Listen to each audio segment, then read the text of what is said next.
VA doesn't require everybody to use ID.me, but how many people do use ID.me and sort of find themselves, at least potentially, facing this technology barrier?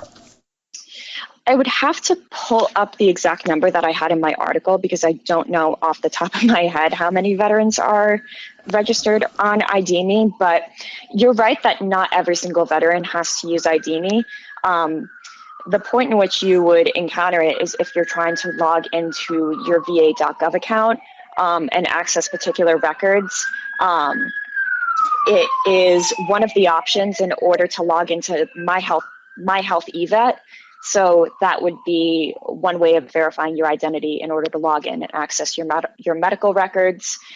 And a third place you could encounter it is getting to the Ask VA hotline itself. So this is where I encountered a bit of an ironic issue because I sent this public record request hoping that I would get a sense of what people's complaints were about ID.me that were being sent through this helpline.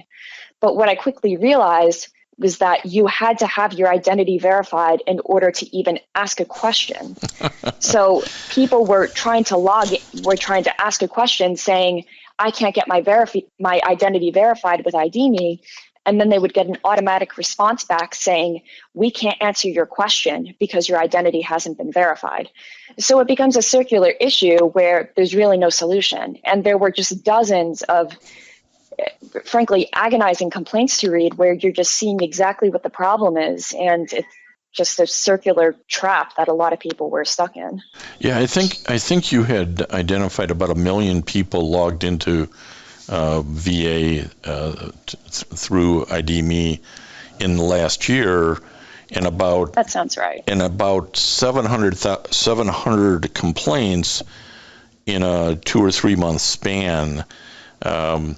But the degree of frustration, we've all faced this where like the technology which is supposed to help you is only stopping you. The degree of frustration that you have when you run into this is just enormous, isn't it? And you probably read that, got the sense of that enormity from reading the complaints.